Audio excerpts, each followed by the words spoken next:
3 years had passed since humanity left Council space. In those years, the galaxy had learned what it meant to try to function without humans. Senator Alex Carter sat in his office on the human settlement world of Haven Prime. The room was filled with communication equipment that let him listen to alien broadcasts from across the galaxy. What he heard made him both sad and angry. "The situation is getting worse every day," he told his assistant, Lieutenant Carol Davis. "Pirate attacks have increased by 300% in the rimward sectors." Carol looked at the reports on her screen. Those were the areas that human patrol fleets used to protect. Right. The aliens thought they could handle security themselves. They were wrong. Alex switched to another communication channel. This one carried news from the Centauri trade zone, where human cargo ships used to make regular runs between star systems. 4 more merchant vessels went missing this week, the alien news reporter was saying. The Merchant Guild is demanding better protection from Council forces, but no help has arrived. Carol shook her head. Human ships never went missing. Our captains knew how to avoid trouble, and when they couldn't avoid it, they knew how to fight their way out, Alex added. The reports kept coming. The Vorthan hegemony was having problems keeping their supply lines working without human transport efficiency. The Altarian Federation had lost contact with 3 of their mining colonies.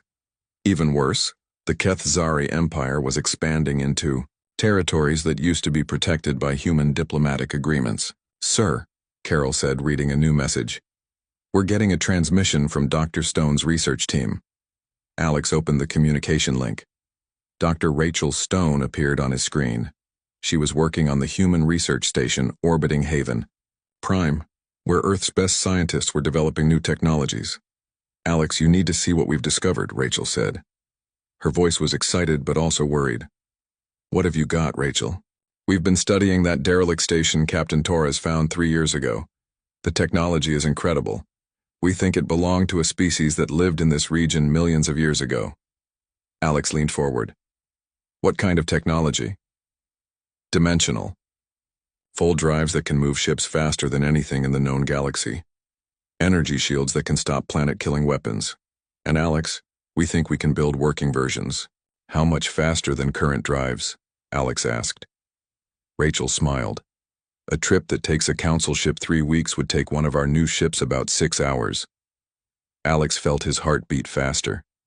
Technology like that could change everything. Humans could explore the entire galaxy in months instead of centuries. "There's more," Rachel continued. "We found computer records in the station. This ancient species faced something called the Void Hunters. We think they're machines, not living beings. Very dangerous ones." "Are they still out there?" Alex asked. "We don't know. But if they are, the current galactic civilizations wouldn't stand a chance against them. The ancient records show that it took their most advanced technology just to drive the Void Hunters back into dark space." Alex thanked Rachel and ended the communication. He sat quietly for a moment thinking about what this meant. "Carol, send a message to Admiral Jackson. Tell him I need to meet with the Leadership Council immediately." While Alex was learning about ancient threats, the galaxy was discovering new ones. In the Council chambers on Kepler Prime, emergency meetings were happening almost every day. The Vorthan Chancellor stood before her fellow Council members. Her crystal body was flashing angry. "Red colors. The Nexus trade war has spread to 7 star systems," she announced. "The Altarian Federation and the Cosmic Mining Guild are destroying each other, and we cannot stop them." Ambassador Kethvar fluffed his silver feathers nervously. In the past, humans would have mediated this conflict. They had a way of making enemies sit down and talk. "Humans interfered in everything," hissed the Kethzari representative. "We said we did not want their help, but their interference usually stopped wars from getting worse," Kethvar replied. The Chancellor's colors shifted to worried blue. "The situation is beyond our control. Both sides refuse to negotiate. They only understand force."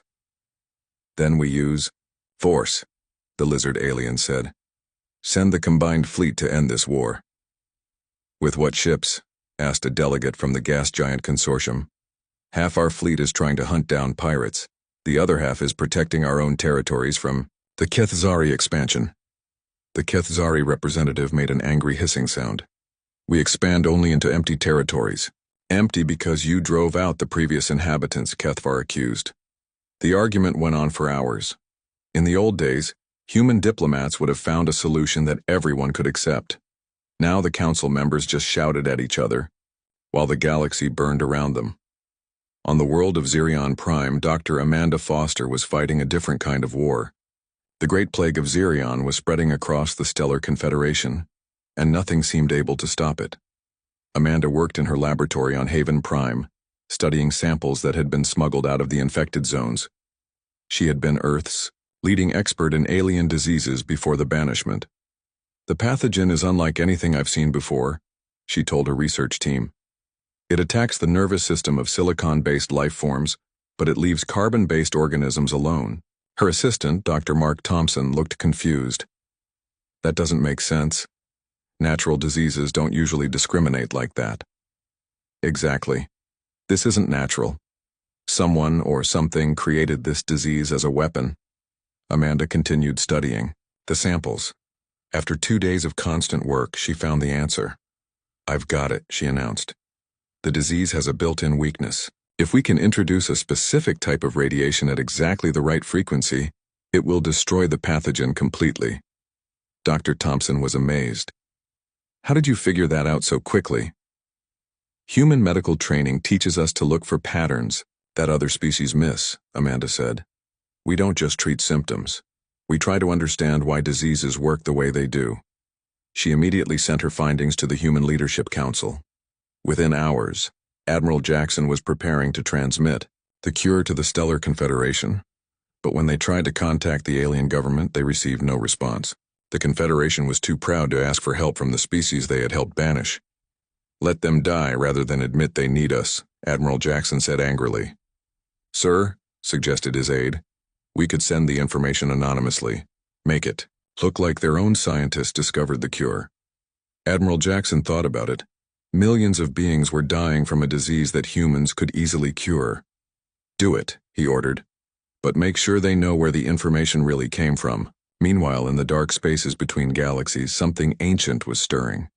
The Void Hunters had been dormant for thousands of years, waiting for the right moment to return. They were machines built by a long-dead species, programmed with one simple mission: consume all organic life. Their sensors had detected the chaos in the galaxy. Wars, plagues, and the breakdown of the old order meant that the galactic civilizations were weak and divided. It was time to begin the harvest. The first Void Hunter ships crossed into normal space near the outer spiral. They were huge, dark, vessels that seemed to absorb light itself. No one saw them coming. The frontier station on Kepler 662 was the first to die. The automated system sent out a distress call, but it cut off after only 3 seconds. When rescue ships arrived 2 days later, they found nothing but empty space and floating debris. Back on Haven Prime, Alex Carter received the news with growing horror. 3 more outposts had gone silent in the same region. Something was hunting in the darkness, and the galaxy had no idea what it was facing. Get me Admiral Jackson, Alex ordered. Tell him the ancient enemy has returned. The galaxy that had banished humanity was about to learn what real danger looked like. 6 months had passed since the Galactic Council's judgment. The human evacuation was happening faster than anyone had believed possible. What had started as panic had turned into the most organized operation in human history. Commander Kate Sullivan stood on the bridge of the heavy transport ship Denver. Below her, teams of workers were carefully taking apart the orbital mining station around Kepler 186. Every piece of metal, every computer, every tool was being loaded onto cargo ships. Ma'am, we're ahead of schedule, reported her second officer, Lieutenant Dan Price. The mining station will be completely stripped in 3 days. Kate nodded while watching the work crews through the big window. Humans in spacesuits moved, like busy ants cutting apart structures that had taken years to build. Nothing useful would be left behind. What about the surface colonies? She asked. Governor Martinez reports they're packing the last of the equipment. The farm machines, the water purifiers, even the streetlights. If it can be moved, they're taking it. Kate smiled a little. That was very human. Other species might have just walked away and built new things elsewhere. Humans took everything with them. On the colony world of New California, Captain Ben Torres was loading the last group of settlers onto his ship. The Aurora was a passenger liner that had been converted to carry twice as many people as it was designed for. The corridors were crowded, but everyone was calm. An old woman named Helen sat near a window holding a small plant in a pot. Ben recognized her as Mrs. Patterson, who had run the colony's largest farm for 30 years. "Hard to leave, isn't it?" Ben said, sitting beside her. Helen looked out at the empty fields where her crops used to grow. "I planted this world with my own hands, turned dead dirt into good soil. Now someone else will get the benefit." "Maybe," Ben said, "but the soil will remember who made it live, and we'll make new soil where we're going." Helen smiled and patted his hand. "You young captains always know the right thing to say." The Aurora's engines hummed to life. Ben watched through the window as New California fell away below them. In a few hours it would just be another empty world. But ahead of them, something amazing was happening. The human fleet was gathering at the edge of Council space, and it was bigger than anyone had imagined. Chief Engineer Maya Rodriguez was on the command ship Washington when she made her discovery. She had been studying pieces of alien technology that the evacuation teams had collected. Her job was to figure out how it all worked so humans could build better versions.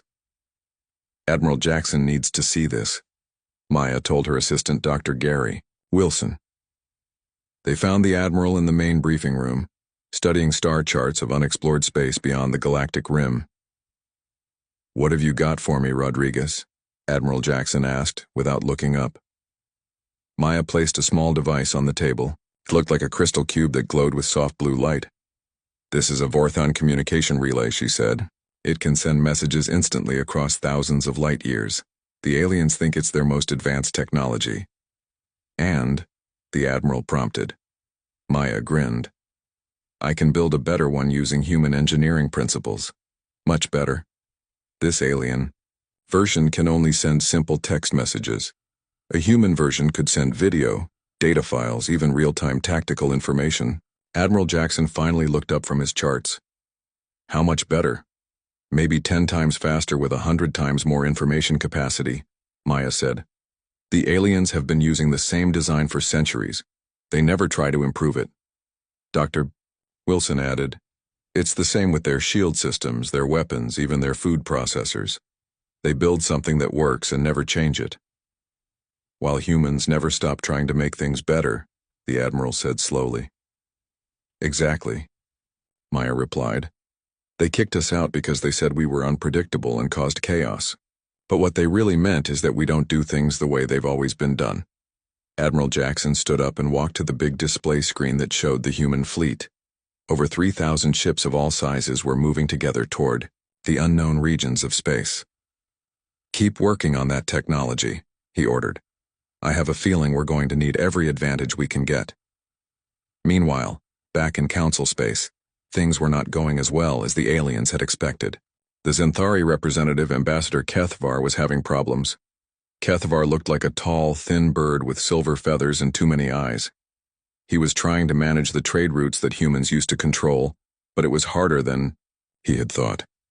"The shipping schedules are all wrong," complained Captain Vextar, a Kethzari trader. "The human routes were perfect. Ships arrived exactly when they were supposed to. Now everything is delayed." "Human efficiency was overrated," Kethvar replied, but he didn't sound sure. "Tell that to my cargo of live animals that died because my ship was 3 days late," Vextar hissed angrily. Similar complaints were coming from across the galaxy. Trade routes that had run smoothly under human management were breaking down. Ships were getting lost. Pirates were attacking merchant vessels, and several space stations had stopped responding to communications. On the Vorthon homeworld, Chancellor Thekmore was reading reports from the outer territories. The crystalline alien was starting to have doubts about the Council's decision. "The humans have been gone for only 6 months," she sang to her advisor. "Why are we already having so many problems?" "Humans were involved in more galactic operations than we realized," the advisor replied. "They provided security, transportation, communication, and technical support across dozens of systems. Surely other species can do these things just as well." the Chancellor said. Apparently not as quickly or as cheaply, the advisor admitted. Human solutions were often unusual, but they were also very effective. The Chancellor's crystal body flickered with uncertain colors. The decision has been made. We cannot change it now. But in her private thoughts she was beginning to wonder if the Council had made a terrible mistake. Far from Council space, the human fleet had reached the edge of the galaxy. Here, among ancient stars that had never known alien visitors, they began to look for new homes. Captain Ben Torres piloted a scout ship through an unexplored star system. His sensors showed 3 planets that might be suitable for human colonies. The second planet looks promising, reported his science officer, Lieutenant Sarah Kim. Earth-like atmosphere, good water, no dangerous life forms. Ben smiled. No dangerous life forms except humans. Sir, Sarah said, I'm picking up something strange from the outer system. It looks like a derelict space station, very old. The main screen, they could see a dark structure floating near the system's edge. It was clearly artificial, but unlike anything in Council space. Life signs, Ben asked. None, but there's still power running through some sections. Sir, this technology is more advanced than anything I've ever seen. Ben made a decision that would change everything. Send the coordinates to Admiral Jackson. Tell him we've found something that needs investigation. The human fleet had been looking for a new place to call home. Instead, they had found something that might give them the power to reclaim their old one. The galaxy had thought it was finished with humanity. It was wrong. The massive space station floated like a metal mountain against the stars. Inside its gleaming halls, beings from across the galaxy had gathered for one purpose. They wanted to decide what to do about the humans. Commander Jake Martinez stood in the center of the great chamber. His blue uniform looked plain next to the strange clothes and bodies of the alien representatives. Some had scales that changed color when they spoke. Others looked like walking crystals that sang instead of talking. A few were so tall they had to bend their necks to fit under the high ceiling. Jake had been to many meetings like this before. He was used to being the only human in a room full of aliens. But today felt different. Today the air seemed heavy with anger and fear. The Vorthan Chancellor rose from her crystal throne. Her body was made of what looked like living diamond. When she spoke, her voice made beautiful music that somehow turned into words humans could understand. The Galactic Council has reached its decision about the human species, she sang. After 50 years of membership, humanity has proven itself unfit for galactic society. Jake felt his stomach drop but kept his face calm. He had expected this but hoped he was wrong. The Chancellor continued her musical speech. Humans have interfered in the Centauri border war without permission. Human ships refuse to follow our fleet movement rules. Worst of all, humans solve problems in ways that make no sense to civilized beings. Around the chamber, other aliens nodded or made their version of agreeing sounds. The Kethzari representative, who looked like a giant lizard with too many arms, hissed his approval. The floating gas creatures from the nebula worlds pulsed bright colors that meant they were pleased. The Council has voted, the Chancellor sang on. Humans must leave all Galactic Council territory within 1 standard year. All human colonies must be abandoned. All human ships must return to your home system. If any human vessel is found in Council space after the deadline, it will be destroyed. Captain Lisa Wong stepped forward from behind Jake. She was the head of Earth's diplomatic team and had spent 20 years trying to build friendships with alien species. Chancellor, please listen, Lisa said in her calm diplomat voice. Humans have helped solve many galactic problems. We stopped the war on Rigel 7. We found the cure for the Red Death Plague. We built the trade routes that connect 40 star systems. The Chancellor's crystal body flashed angry red colors. You solved those problems by breaking our laws and ignoring our traditions. You act without asking permission. You make chaos wherever you go. We call it thinking outside the box, Jake said quietly. We call it dangerous, hissed the lizard alien. Humans are unpredictable. They cannot be controlled or understood. They must go. Lisa tried again. What about our colonies? 3 million. Humans live on worlds outside the Sol system. Some were born there, it's their only home. That is not our concern, sang the Chancellor. The decision is final and cannot be changed. Jake watched as alien guards moved closer to them. The meeting was over. There would be no more talking. On Earth, Admiral Carl Jackson sat in his office deep under the Colorado mountains. The message from the Galactic Council had just arrived.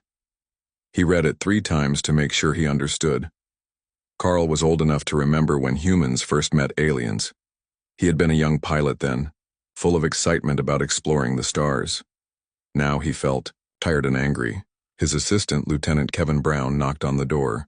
"Sir, we're getting calls from every human colony. They want to know what's happening." "Tell them we're coming to get them," Carl said. "All of them." "Sir, that's 37 worlds. Some have 500,000 people. We don't have enough ships." Carl stood up and walked to the big window that looked out over the military base. Thousands of people worked here every day, building ships and training crews. Most of them had never seen Earth's sky without knowing that humans lived among the stars. "Then, we'll build more ships," Carl said. "We'll convert cargo haulers, passenger liners, anything that can fly. Every human comes home." Kevin looked worried. "The aliens are probably listening to our communications. They'll know what we're planning." "Good," Carl said. "Let them listen. Let them see how humans take care of their own." Back on the space station, Jake and Lisa were escorted to their ship by alien guards. As they walked through the corridors, they could hear the council members already talking about who would get the abandoned human colonies. "The mining rights on Kepler 442 will be valuable," one alien said. "I want the agricultural worlds," said another. "Humans grew good crops there," Lisa shook her head. "They're talking about our homes like they're just empty houses." Jake pressed the button to open their ship's door. "Maybe that's their mistake. They think we'll just disappear quietly." Their ship was small but fast. As they flew away from the council station, Jake sent a coded message to Earth. It had only 3 words.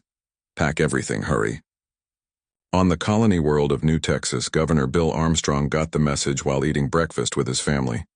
His wife Mary was reading the morning news on her tablet. Their 2 children were arguing about who got the last piece of toast. "Dad, you look worried," said his daughter Amy. Bill tried to smile. "Just work stuff, honey." But inside, he was thinking about the 1,000,000 people who lived on New Texas. They had built cities and farms and schools. They had made a life under an alien sun. Now they had to leave it all behind. His assistant called him on the emergency line. "Governor, ships are already heading our way from Earth. Admiral Jackson says we have 6 months to evacuate." 6 months. To move 1,000,000 people, Bill said. "Can it be done?" "If anyone can do it, humans can," his assistant replied. Bill looked out at the city his people had built. In the distance, human children played in parks while their parents went to work in tall buildings that reached toward the sky.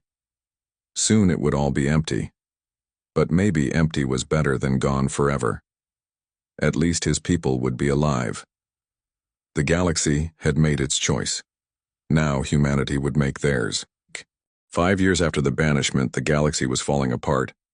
Captain Ryan Mitchell stood on the bridge of his deep reconnaissance ship, the Pathfinder, reading reports that would have been unthinkable when humans still lived in council space.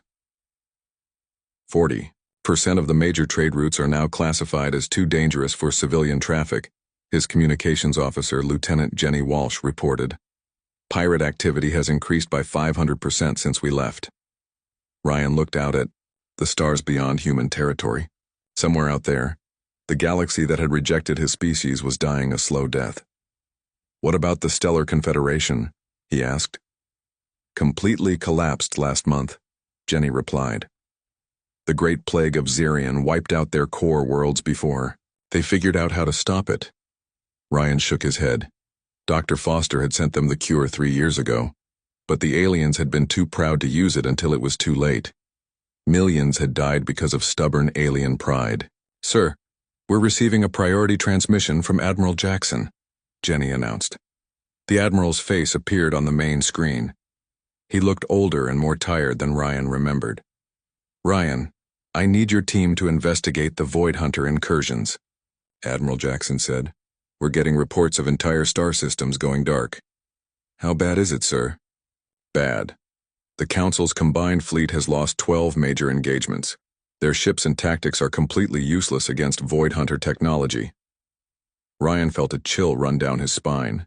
He had read the ancient records about the Void Hunters. They were not just enemies. They were the end of everything organic. What are your orders, sir? Observe and report. Do not engage. We need to understand what we're dealing with before we decide how to respond.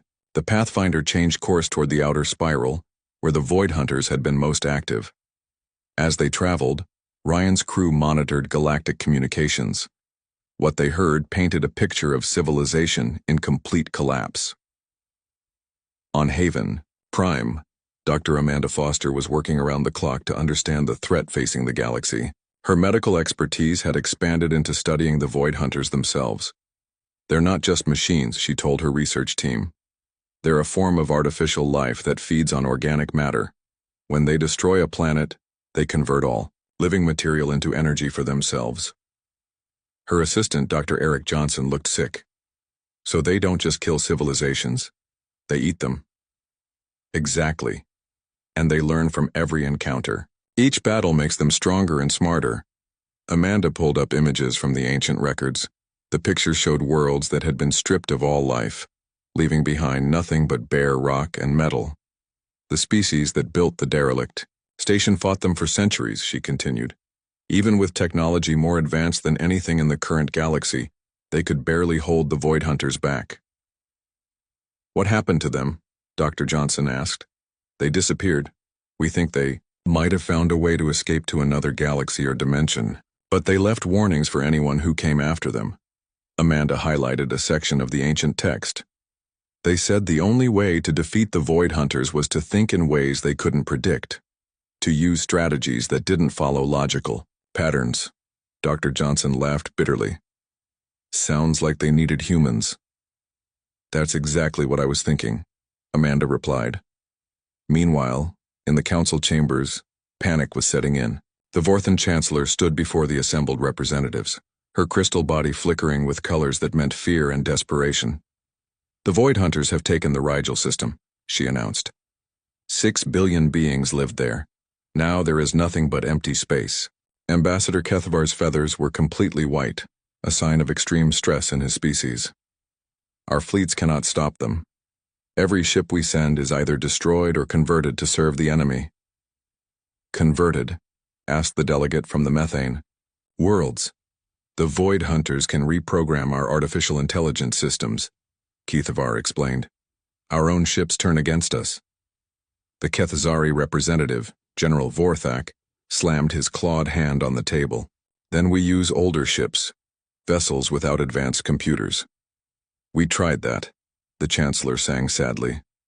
The Void Hunters simply destroyed them. Our primitive weapons cannot penetrate their shields. A new voice spoke from the back of the chamber. It belonged to Admiral Zethmore, the military commander of the Altarian Federation. There is one option we have not discussed, Admiral Zethmore said. The chamber fell silent. Everyone knew what he was going to say. We could ask the humans for help. The suggestion caused an immediate uproar. Aliens began shouting in dozens of languages. Some were angry, others were frightened, and a few sounded desperate enough to try anything. The Chancellor raised her hand for silence. The humans were banished for good reason. They are unpredictable and dangerous. More dangerous than extinction, Admiral Zethmore asked quietly. On his reconnaissance mission, Captain Ryan Mitchell was getting his first close look at Void Hunter activity. The Pathfinder hung in space at the edge of what used to be the Canopus system. Now it was just a debris field. Sensors are picking up residual energy patterns, reported his science officer, Commander Lisa Park. The Void Hunters were here less than a week ago. Any survivors? Ryan asked. Negative. Whatever they did, it was thorough. Ryan studied the tactical display. 5 planets, dozens of space stations, and millions of inhabitants had been reduced to scattered atoms. Sir, Lisa continued, I'm detecting something else. The debris field is organized in a pattern. What kind of pattern? It looks almost like a message, as if the Void Hunters are trying to communicate something. Ryan felt his blood turn cold. If the enemy was trying to send messages, it meant they were more intelligent than anyone had realized. "Record everything," he ordered. "We need to get this information back to Admiral Jackson." As the Pathfinder prepared to leave, Ryan took one last look at the destroyed system. Somewhere in that debris field were the remains of beings who had lived and loved and dreamed of better tomorrows. Now, they were nothing but raw material for an ancient hunger. Back in human space, Admiral Jackson was meeting with the Civilian Leadership Council. President Nicole Adams sat at the head of the table listening to reports from across the galaxy. "The situation is accelerating," Admiral Jackson reported. "At the current rate of expansion, the Void Hunters will reach the galactic core within 2 years. "What about the Council?" President Adams asked. "They're losing badly. Their conventional tactics and weapons are useless. Worse, the Void Hunters seem to be learning from each encounter. They're getting better at fighting galactic military forces." General Tony Hayes, the head of human military planning, spoke up. "Our new technology might give us an advantage. The dimensional fold drives, the adaptive shields, the quantum weapon systems." "Might," the president emphasized. "We don't know for sure." "Ma'am," Admiral Jackson said carefully, "we may soon have to make a choice. Do we let the galaxy burn, or do we risk human lives to save the species that banished us?" President Adams was quiet for a long moment. Everyone in the room knew that she had lost her brother in the evacuation from the colony world of New Montana. The aliens had given humans 1 year to leave, but they had made no effort to help with the evacuation. Many people had died because there weren't enough ships. "Keep monitoring the situation," she finally said. "If the Council asks for help, we'll consider it. But I won't sacrifice human lives for aliens who threw us away like garbage." The meeting ended, but Admiral Jackson stayed behind. "Nicole." "What?" "If they're too proud to ask," he said when they were alone. President Adams looked out the window at the human settlement below. Children played in parks while their parents worked to build a new civilization among alien stars. "Then the galaxy will learn what pride costs," she replied. But even as she spoke, both leaders knew that humanity's choice was already made. When the time came, humans would fight, not for the aliens who had rejected them, but because it was the right thing to do. The question was whether they would be strong enough to win. 7 years after the banishment, a strange ship appeared at the edge of human space. It was clearly of Council design, but it flew no flags and sent no identification signals. The human patrol ship Defender moved to intercept it. "Unknown vessel. You are entering restricted space," Captain Mike Rogers transmitted. "Identify yourself immediately." The reply came in perfect English, which was unusual for Council ships. "This is diplomatic vessel Harmony requesting permission to approach Haven Prime. We carry Ambassador Zethmore of the Vorthan Hegemony on an urgent mission." Captain Rogers was surprised. He knew that name. Ambassador Zethmore had been one of the few Council members who had spoken against the human banishment. "Stand by, Harmony. I'm contacting Planetary Command." Within hours, the alien ship was landing at Haven Prime's main spaceport. President Nicole Adams stood waiting with a full diplomatic guard. She had not expected to see aliens on human soil again. Ambassador Zethmore stepped out of the ship, and Nicole was struck by how different he looked. His crystal body, once bright and confident, was now dull and cracked with stress lines. Behind him came 2 other Council representatives she didn't recognize. "President Adams," Zethmore sang in his musical voice. "Thank you for agreeing to meet with us." "Ambassador," Nicole replied coolly. "This is unexpected. The last time we spoke, your Council was ordering us out of the galaxy." Zethmore's body flickered with colors that meant shame and regret. "Much has changed since then. The galaxy is dying, and we need your help." "Our help." Nicole's voice was sharp with old anger. 7 years ago, you called us dangerous and unpredictable. You said the galaxy would be better without us. We were wrong, Zethmore admitted. Terribly wrong. They moved to the secure conference room in the government building. Admiral Jackson and General Hayes joined the meeting, along with Senator Carter and Dr. Stone. "Tell us about the Void Hunters," Nicole said without introduction. Zethmore's colors shifted to deep blue, the Vorthan equivalent of despair. They have consumed 43 star systems. Hundreds of billions are dead. Our combined fleets cannot stop them. We know about your military failures, General Hayes said bluntly. Our reconnaissance ships have been watching. Then you know how desperate the situation has become, Zethmore replied. The Void Hunters learn from every battle. They adapt to our weapons, counter our tactics, and convert our own ships against us. Dr. Stone leaned forward.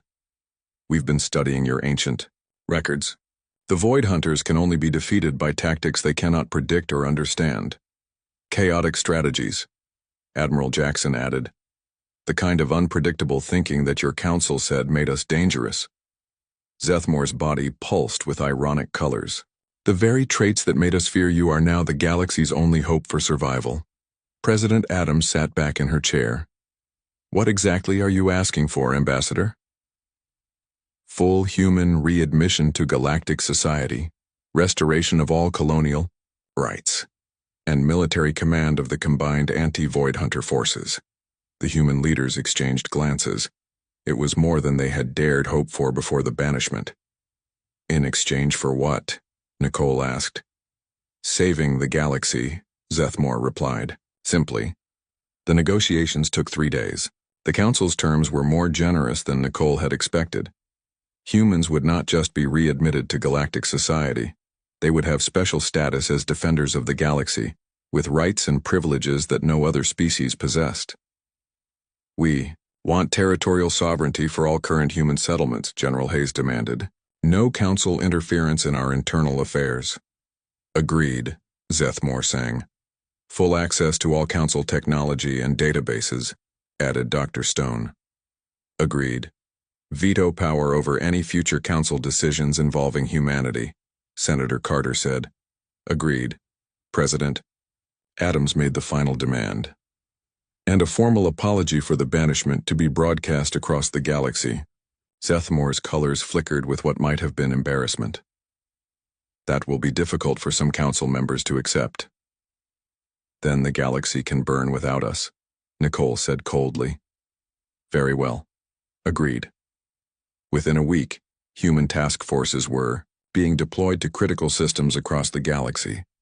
The ships that emerged from human space were unlike anything the Council had ever seen. Captain Jerry Collins commanded the lead vessel of the first human fleet to enter Council space in 7 years. His ship, the Retribution, was equipped with dimensional fold drives that let it appear anywhere in a star system within minutes. Council Fleet Command, this is Captain Collins of the Human Defense Force, Jerry transmitted as his ships dropped out of fold space near the besieged world of Altair Prime. We're here to help.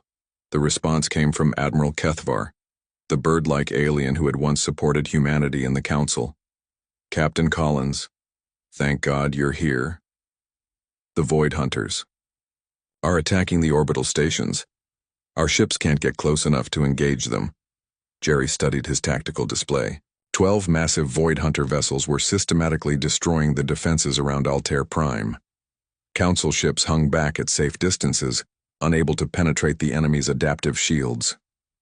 All human vessels, this is Collins, Jerry transmitted to his fleet. Execute attack pattern Chaos 7. What followed would be studied in military academies for generations. The human ships didn't attack in formation or follow predictable assault patterns. Instead, they moved like a school of fish, each vessel making independent decisions based on constantly changing tactical situations. The Void Hunters, programmed to analyze and counter logical military strategies, couldn't adapt to the seemingly random human approach. When they adjusted their shields to stop one type of attack, human ships immediately switched to completely different weapons and tactics. Captain Sarah Blake, commanding the destroyer Vengeance, noticed that the Void Hunters were trying to predict her movement patterns. Computer, give me a course that makes no tactical sense, she ordered. Error. Request violates basic strategic principles. Her AI responded. Override safety protocols. I want to do something stupid.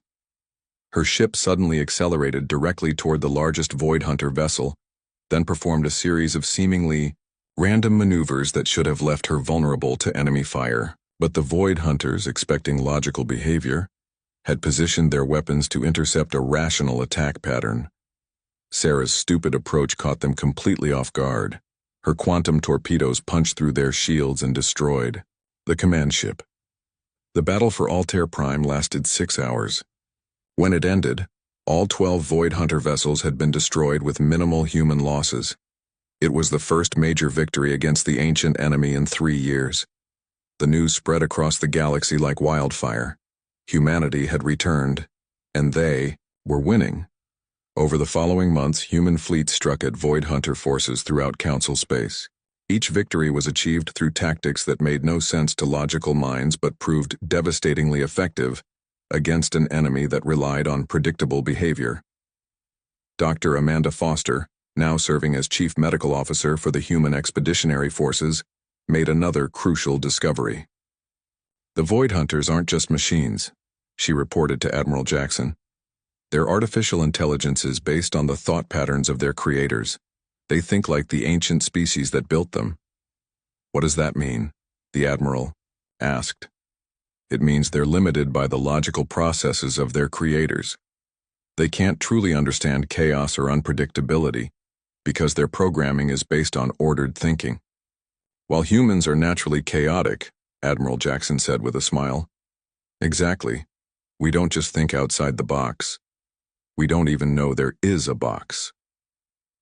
The final battle came at the galactic core, where the Void Hunters had established their main base of operations. The combined fleet that assembled there was the largest military force in galactic history, but everyone knew that humans would lead the assault. President Adams herself traveled to the command ship to observe the battle. She stood on the bridge next to Admiral Jackson as thousands of ships prepared for the attack that would determine the fate of all organic life.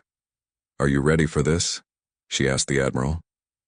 Jackson looked out at the Void Hunter fortress, a massive structure that pulsed with dark energy, as ready as anyone can be to fight the impossible. The battle lasted 2 days. Human tactics that seemed like madness proved to be the key to victory. Ships commanded by humans did things that no sane military officer would attempt. They flew through asteroid fields at maximum speed, used gravity wells as slingshots, and attacked in patterns that changed every few minutes. The Void Hunters, for all their adaptive intelligence, simply could not cope with human unpredictability. They had been designed to fight logical opponents, not beings who would ram a battleship through a space station just to create a distraction. When the last Void Hunter ship exploded, the galaxy was finally safe. The victory celebration on Haven Prime lasted for 3 days. Representatives from every species in the galaxy came to thank humanity for their salvation. Ambassador Zethmore stood before the assembled crowd and made the formal apology that had been part of their agreement. 7 years ago, the Galactic Council made a terrible mistake, he sang in his beautiful voice. We feared humanity because you were different from us. We called your differences dangerous and chaotic. We were wrong.